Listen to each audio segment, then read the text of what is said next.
Wow! Ladies and gentlemen, welcome to episode 289, I want to say? 289, is it? We're on now of Aid Thompson and Other Disappointments. I am your host, of course, Aid Thompson, or at least what's left of him. I did something stupid last weekend, guys.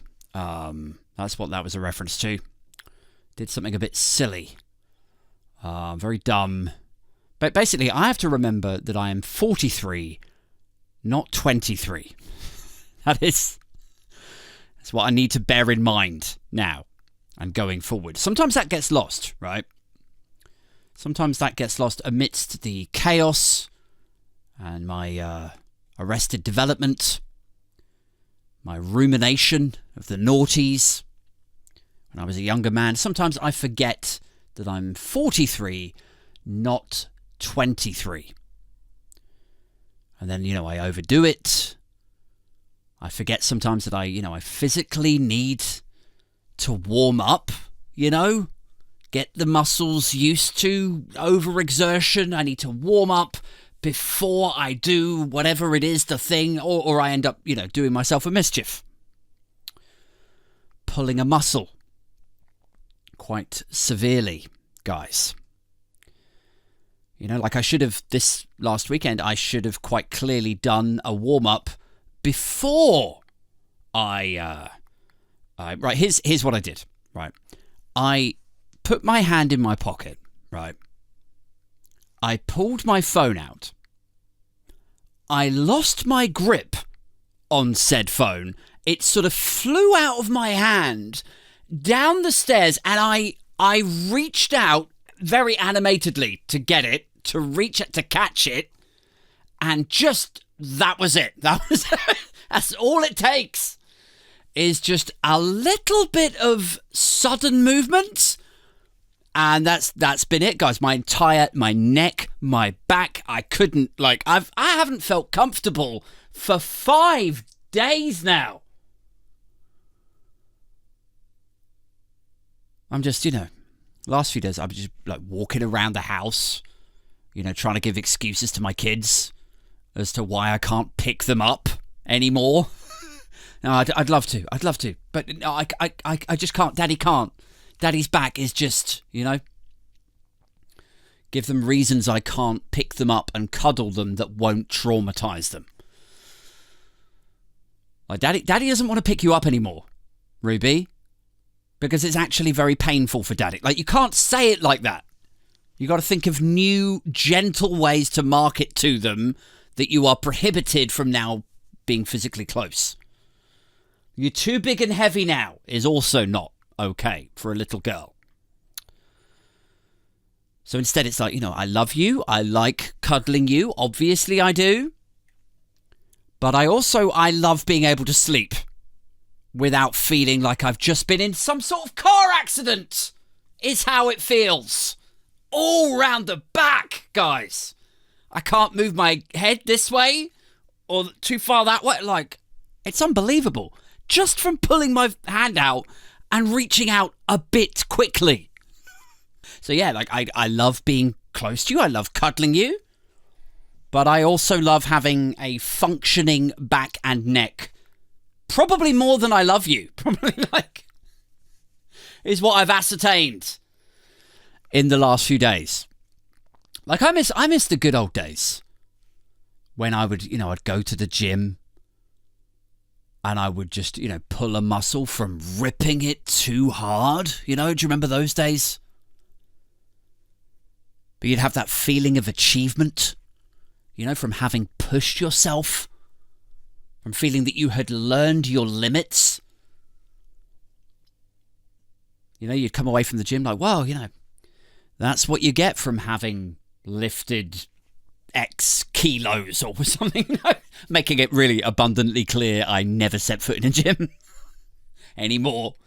But if you pull a muscle in the gym, then you look back at the time in the gym and you're like, well, okay, that's what did that, It's clear to me. That's what happens When you do that was silly to try to lift that much that quickly. I know not to do that thing again. Like you knew what it was that caused it. But I think the thing with this is like, and generally like any time I injure myself now, is like it's not knowing the reason. Like how did this cause that? How can pulling out a phone just render you this uncomfortable for days? You know, it's like a shit traffic jam. Is what it's like. Like nobody likes traffic jams, obviously. Maybe, you know, unhappy fathers on their way back from the office, back to their screaming kids and angry wife. Maybe oh God, I hope I get stuck in a long traffic jam tonight. But most people don't love traffic jams, you know. It's fairly universally acknowledged, I think. But traffic jams are always extra bad, aren't they? They're extra worse. If you're stuck in a line around a corner, right, and you have no idea actually what's causing it ahead, it's the uncertainty, it's the how long am I actually going to be here? I have no idea. I can't see. You know, well, it's a similar thing with packed train platforms, isn't it? And there's no information boards up. It's like, I don't know how long I'm going to be stuck. It's the not knowing that pisses everybody off. Like, I can handle a pulled muscle, guys. I promise we'll get onto some news in a minute. News and politics. I can handle a pulled muscle or a torn shoulder or something, you know? I'm a big boy. I can handle it. But like when it's the result of something, some definable thing that I did wrong that I can then avoid in the future. But it's the not knowing. It's the ambiguity of being like, how? I don't understand what even happened. I did nothing. And my entire right leg is seized up for 2 weeks. Like I get like an angry consumer with this stuff, you know? Like my shoulder is a product. Like my muscles in my back are a product that I've bought. And now I'm all pissy about it at the customer service desk. I'm like, just that broke it. Really? Who manufactured this? It's off Wish, isn't it? It's off Wish. It's a Volkswagen recall you've left me with here. Thanks a lot, Dad. You know, out of all of my colleagues and all of my friends out there, my different circles, why am I the one that's got to be saddled with this, like, Daewoo shoulder blade that just breaks in a sec? Like, I'm halfway through the product lifespan. I'm only 43. And it's already playing up. What's it going to be like when I'm, like, 80? Like, wow. You know, like, how am I the one that ends up with, like, a VW eco-converter equivalent of a shoulder blade that's going to break and burst into flames halfway through the product life? It's just, yeah, do you know what? I am pissy about this, guys. I am. I'm like a Karen complaining at customer service, but about my own body. That's how I feel wronged. You know, if it was just me, like, in the house, I would be, you know, I'd just handle it. I'd just, like, sprawl out. But, you know, we're a relatively young family and we have friends over. And we had a friend over on the weekend and her boys came over with her. She's got 2 little boys who are, like, 7 and 4.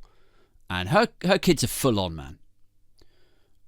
You know, they're hard to handle. Kids. You ever been around like a friend who has 2 little boys who are just like full on, just tear stuff off the wall, break shit, and you can't tell them off? You're like, oh, it's all right, it's okay, it's fine. No, seriously, no, it's fine. It's only an original pressing of Nirvana, Nevermind, with an autograph by Kurt Cobain on it, which is irreplaceable. But it's fine. I mean, you can always pick them up off eBay. It's fine. Honestly. It's fine. But yeah, so they came over on the weekend and, you know, I'm sort of out of action. I'm just like physically impaired, you know, and they're like full on, like tearing around and they're like, chase me, pick me up, throw me around, you know, fight me, Aid, fight me, Uncle Aid. And I'm like, I know you're just playing, Jordan. Okay, I know you're just having a bit of a laugh.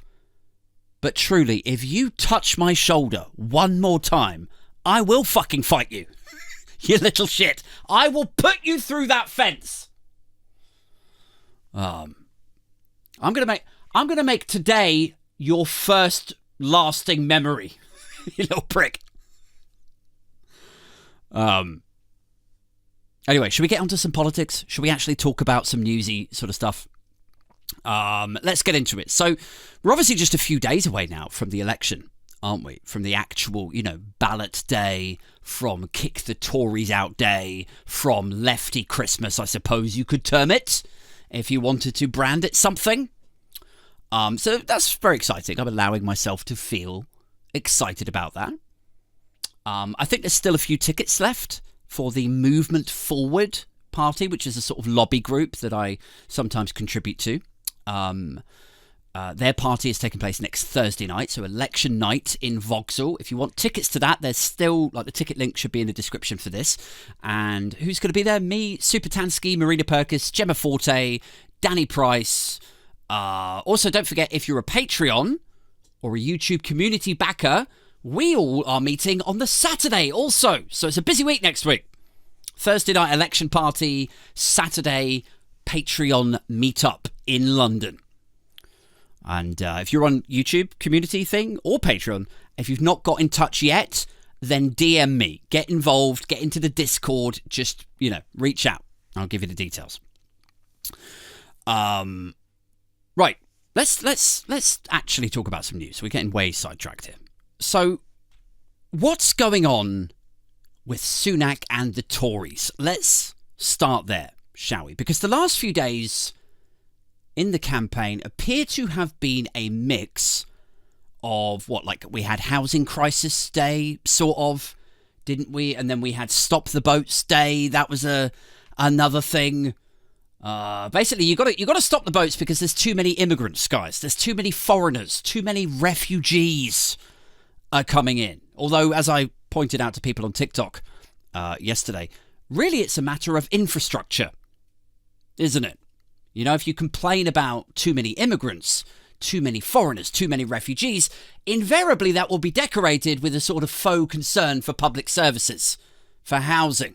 But that's the way that they try to sell the xenophobia to us. I've talked about this before, a couple of episodes ago. But the way that they tried to sell the xenophobia to us when they care about trying to look half credible is that they are actually just worried about the pressures that it puts on social housing, on the private rental market, on buying a house, but also on the wider infrastructure, water services and trains and traffic jams and all of that. But I always like to have fun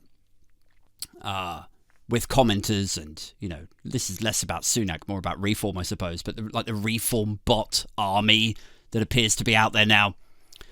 When they say that stuff, when they talk about pressure on public services, on infrastructure, because it's just so easy to dismantle, guys. It's like, oh, I don't want any more immigrants, but it's not because I'm racist. Some of my best friends are racist. I mean, immigrants. I'm not prejudiced. I'm not. It's just that I don't think we've got the space for more houses or the spaces in the school for them. Yeah. And it's like, yeah, but what if we did? Just let that blow your mind for a second there, Gary. How do you mean? Well, you say that it's not about racism or xenophobia.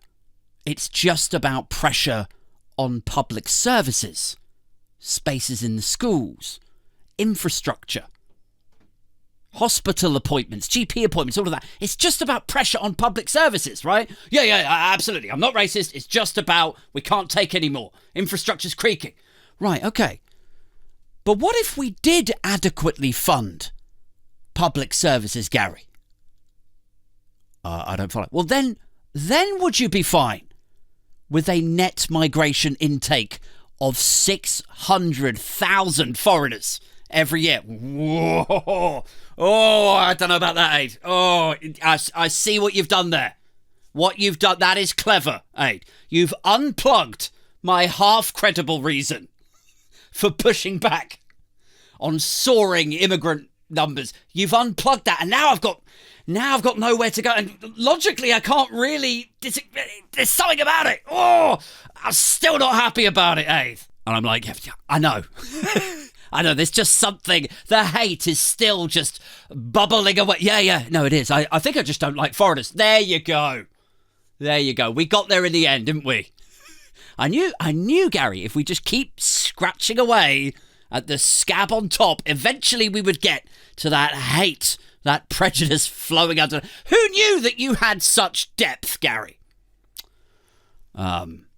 So yeah, anyway, Stop the Boats became just the latest slide for the overhead projector that the Tories are trying to show to everyone as their reason or reasons to vote Tory. But I was thinking about this earlier, right? I was thinking how quasi-fucked Rishi Sunak's Conservative Party are in this campaign, right? Because whenever they pull out something about immigration or asylum seekers, which is basically all they have now, right? There's no track record to go back on, to leverage off. There is literally just symbolism and hate now, and fear. Which is why, they're still banging on about, trans this and what is a woman, can a woman have a penis, that, and the fear factor of don't vote Labour in. If you vote Labour in, then this will happen. Don't surrender your family to Labour. You got all of that stuff. But you've also got the Stop the Boats xenophobia. Also, this is all they have at this stage. But the reason that they are so quasi-fucked, as I said, is that whenever they talk about immigration and stopping the boats and refugees and fighting age migrants and all of that stuff, actually all that does, that rhetoric, is push those voters away, further from them, over to reform.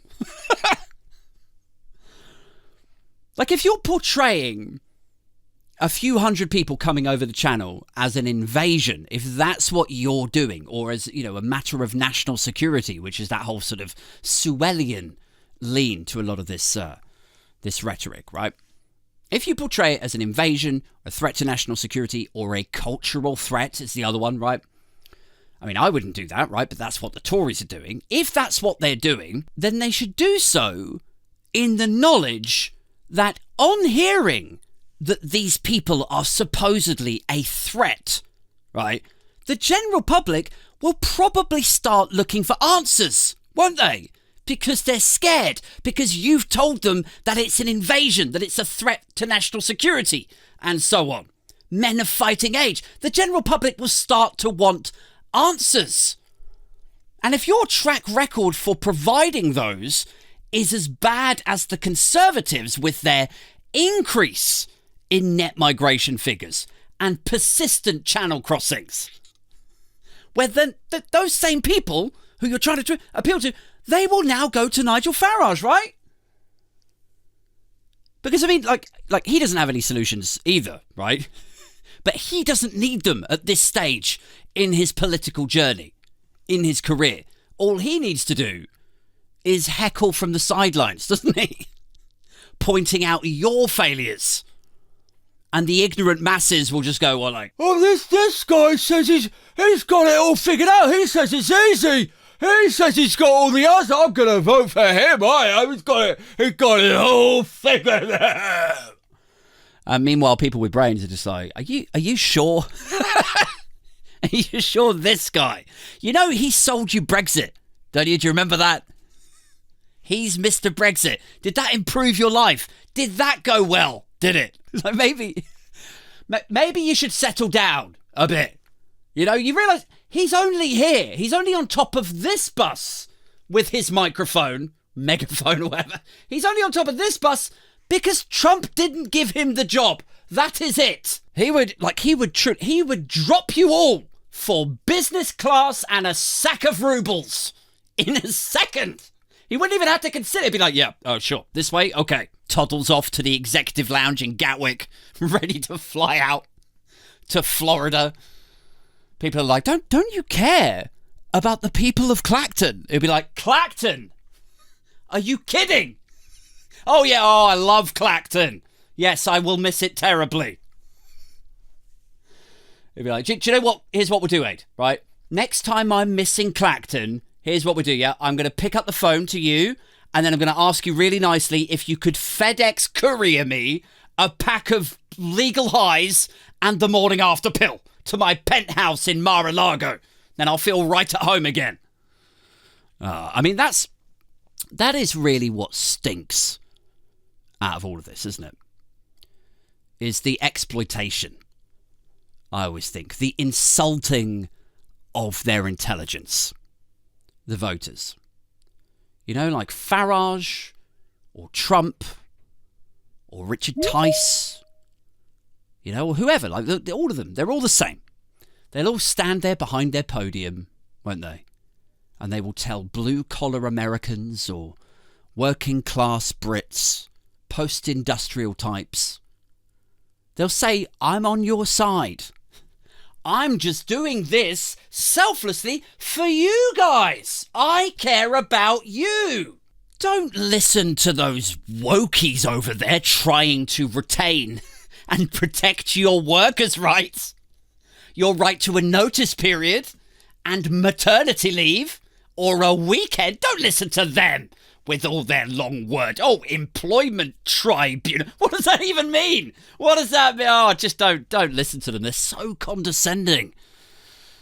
So that's Trump and Farage and Tice, right? Preaching to the blue collar, the working class constituency of voters. And yet, almost without exception, these are people, these chancers, these snake oil salesmen, the monorail reps, right? They are never seen, are they? With actual working class people just hanging out. Do you think Richard Tice has any working class friends at all? Do you think Donald Trump ever hangs out with, you know, oil stained blue, like, thingy, what are they called? I've completely lost the word. It's left my brain. Dungaree, like oil stained dungaree guys with like plaid shirt wearing tobacco chew. No! He'd never be caught dead with them. If they tried to gain entry to Mar-a-Lago, I really think Donald Trump would have the security like just bundle them out the back before any other like investors or creditors saw them and then decided that they were going to devalue the property based on the clientele. Like, I truly think he would weigh up the value and the perception of having people like that in his golf club rather than take any sort of pleasure out of the adulation that they might afford him. Tell me I'm wrong.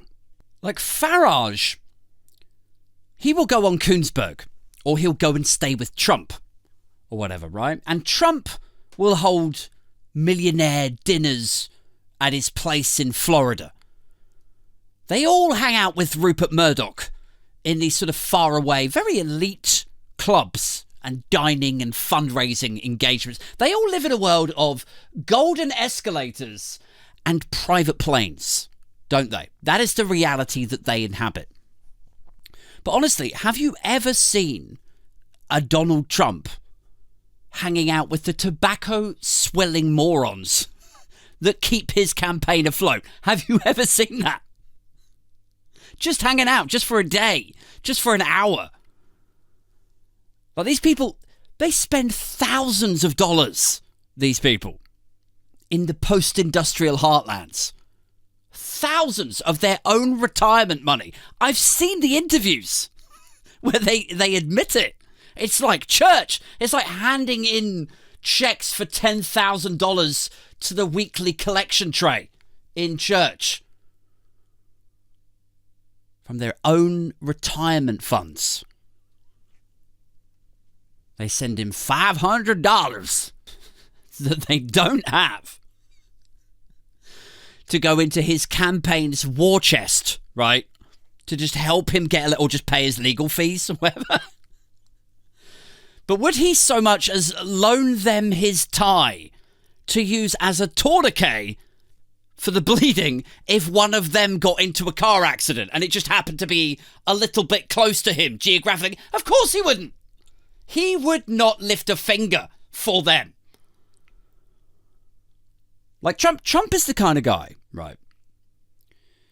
Trump is the kind of guy who would let the guy in the car accident die and then go and tell his sobbing wife, his grieving widow, that the man's last words, when he was actually like begging for the tie to stop the boat, his last words were that he wanted to donate his entire estate to me, to my campaign finance. His wife would just be like, oh my God, really? He said that? Those were his last words. Oh yeah, no, totally. Oh my God, I can't believe. I mean, we only have like $30,000 in our checking account. Right, okay, but I mean, his last words were that he loved America. And please could he bequeath the farm and your savings to my campaign. That's funny. He said all of that? Yeah. And your daughter, too. I'll take the daughter. Oh my God. Yeah, he was very clear about all of that. I thought you said he died of a punctured lung. How could he be clear? Yeah, he gurgled it very clearly. Just sign the fucking check, bitch. Now that is Donald Trump, isn't it? Donald Trump's the sort of guy where, like, if he thought that there was some way that he could have his brain, like, removed from his head and then implanted in his son's head, he would expect his sons to let him have the body. And, like, I'm not even joking. That's the level of sociopathy that we're dealing with here. He would demand that he has the son's body and they could swat, and then the son would have to die in his old haggard 300-pound. Like, do you know what I mean? That is who Donald Trump is. I have no doubt about it. Anyway, look, let's move on. Or let's get back to the campaign stuff, shall we? So Sunak and the Tories not having the best week, not having the best campaign, not the best polling, not the best outlook. Everything is looking decidedly bleak for Rishi Sunak. Like, do you ever sort of feel half sorry for him? I know there's a lot of you who are going to be listening to this, you know, maybe over a beer tonight, Thursday night, or maybe, you know, tomorrow lunchtime, depending on when you decide to get on it. When is 5 o'clock for you? There's a lot of you who are going to be listening to this going like, what? But there are times in my lesser moments where I feel a little bit sorry for Rishi Sunak, you know, because you read the commentary, read the columnists, you read, you know, you listen to the Today programme and Sky News or whatever. You're like, man, nothing is working for this guy. He's tried this, he's tried that, he's reinvented himself, rebranded and relaunched how many times now? And nothing has moved the dial. Nothing is working. It must be incredibly frustrating. I mean, it's been so unsuccessful, and they've tried the relaunches and rebrands so many times. They've decided to move on from Rishi. Now they're rebranding CCHQ Press as Tax Check UK. Again. Do you guys remember in 2019? I endlessly harp on about this because I really think it was like a pinch point in political history in the UK. It was the moment when standards just went through the floor in terms of what we were willing to accept from a mainstream political party. When CCHQ Press, their Twitter account, rebranded in the 2019 election debates, they rebranded to Fact Check UK so they could start putting out misinformation about Labour's policies and about what Labour was saying in those debates live in real time on Twitter as though they were an independent fact-checking organisation. And it was this big thing at the time. Emily Maitlis did a big thing about it. And everyone was like, well, clearly that's unacceptable. That will never happen again. And now last night, they've done the exact same thing again. They rebranded CCHQ Press as Tax Check UK. So yeah, the rebrands, the relaunches, they've given up on Sunak now. Now they're going into their Twitter accounts and trying it. But nothing is working, was my original point. Nothing is moving the dial for Rishi, and occasionally in my lesser moments, that makes me feel something approaching sympathy for him. Until I remember that all it would take for him to actually gain ground in the polling, and I'm not wishing that this happens, but it just seems so strikingly fucking obvious. All it would take for him to completely eat in to Labour's polling, forget Reform nipping at Sunak's heels for a minute, all it would take is for him to say, yeah, look, we tried Brexit, it didn't work, we're going to realign with the EU, and also, here's a solution for the housing crisis. That's all you would have to say is those two things. Is just go out behind your podium, nice little mic, put your best platform shoes on, Rish. All you have to do is say, we're going to realign with the European Union. We're not even rejoining. We're just going to cozy up and reintegrate with the single market, right? All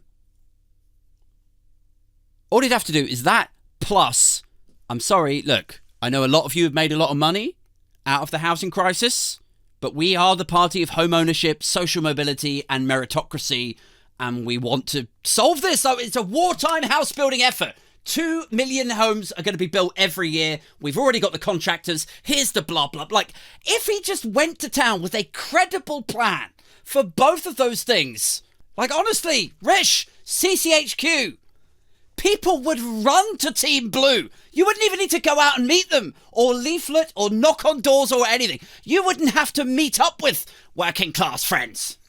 Blue collar people. Oh, yeah. You wouldn't need to do any of that. Trust. People would run to Team Blue if you just fixed those two things. But it's the absence of those solutions, isn't it? Like, I've been writing Twitter threads this week about the property market, about the housing crisis. Some of you might be tuning into this episode now for the first time off the back of those threads, because wow, have they blown up. It's been quite weird, like, because, you know, a few months ago when the whole, like, hashtag where is Kate thing exploded, I wrote a couple of threads about her and about William, of stuff that I had heard, although I didn't go into detail for, you know, slander and libel reasons. I just said, like, from what I've heard, things are actually really fucked up. And those threads exploded to, like, you know, 1 million views or 1.5 million views. And at the time I was like, oh God, like, am I going to end up being some sort of, you know, anti-royal correspondent? Like, is this how I end up pivoting? And, like, if you guys, do you ever go on TikTok and there's a woman on there, I can't remember her fucking name now, but she used to do political content. She used to rail against the Tories. And then she found out that if she talked about Meghan, the views just went pfft. And then she's pivoted from that again. And now she just does celebrity shit. Now every time I pull out TikTok, it's like, besties, have you heard about Gillian Anderson's first boyfriend? Like, it's like horrible celebrity drudge. And I'm like, oh God, is this what happens to me now? You know, I used to be interested in the housing crisis, or, you know, politics, or adversarial, you know, Labour v Tory shit talking and gossip. Now I'm, like, going to have to pivot into where is Kate and the relationship between the two brothers and what King Charles thinks about it. You know? But anyway, I didn't go down that path. Sorry, I'm going off on a tangent again. You know, I went back to politics. And now this week, you know, like, this whole time I've been thinking I would have to do royal shit. I'd have to do celebrity stuff if I ever wanted to see those numbers again. And now this week, I've just been talking about the housing crisis. And it's just gone. But it's, you know, to bring it back to the Sunak thing, and the Tories and their polling, it's, like, insane to me how obvious these solutions are. How much people are crying out for someone to just take the bull by the horns and go, you know what, we've had our fun. We can't allow society in the UK to slide into some sort of neo-Victorian dystopian nightmare. We have to get building, guys. But none of them are actually talking. Instead, what are the, like, campaign debates? What are the morning papers pushing out as the talking points for the day. What are we actually talking about in the journo-political sphere at the moment? It's all like, what is a woman? Keir Starmer, Sir Keir Starmer, riddle me that. Can a woman have a penis? There you go. There's a taxing question you weren't expecting this month. Well, no, actually, I was sort of half expected to talk about the housing crisis and the crippling state of our public service. Yeah, I know, all very important stuff, but can a woman have a penis? Oh, my God. This is where political debate is at the moment. This is what I was talking to a journalist about earlier. She was asking about, can she run a story on the housing crisis thing that I put out? I said, yeah, sure, like, here's some photos. And I said, if you need a quote, here's a good one. Like, this would be good to put. I said, cheese is like 50 quid now, and nobody can afford a fucking home. But the two main political parties are babbling on about, can a woman have a penis, and fucking dinghies. And, yeah, unsurprisingly, she was like, I don't think my editor will let me, let me quote you on that, but I could probably promote the podcast. So yeah, it's been a wild few days seeing these threads blow up, man. Now, if you're not on Twitter, if you're not on X, right? So it's basically the crux of this stuff is me going through the houses that I grew up in and then talking about what you would now need to be earning in order to buy those same houses, right? And the idea, it's really simple because so many boomers out there, not all boomers, hashtag not all boomers. I can't say boomers. I was going to say boomers. I'm so used to saying boner. Anyway, the cliche is that when you say, oh, it's hard to get on the ladder, or young people now, it's impossible to buy, or can I have some help to get a deposit together so I might be able to stand a chance of buying? The pushback, the cliche is always, well, it wasn't easy for us either. But, we kept our head down, we saved, somehow we managed, right? So I thought, wouldn't it be interesting to look at, their first-time properties and then look at what salary you would need today to buy those same properties. So for me, the most recent one was Ellington Park in Maidenhead, which looks like this. So this is the entrance to Ellington Park in Maidenhead, right? I took this picture in about 1994, maybe 1995, for my band, because we had a song called Lingopar, which was about, like, living in a rough area. And, we were a grunge band, and I thought I was being all, deprived and dark and tormented. Anyway, this is the entrance to it. And, this is Letters Missing. And just like as you come round this corner and into Ellington Park, this is the street where I had the stones like thrown like past my head, like shooting past, smashing off this big wooden fence. It was quite scary, quite a rough area. But it was the place that my mum first bought this house, right? And what I was saying on the thread was like, she was a single mother, an office secretary on an average income, right, back then, but she was able to purchase this house on a 100% mortgage with I think I'm right in saying 0 deposit. There might have been some sort of government grant or something, but wasn't like, it was like negligible, right?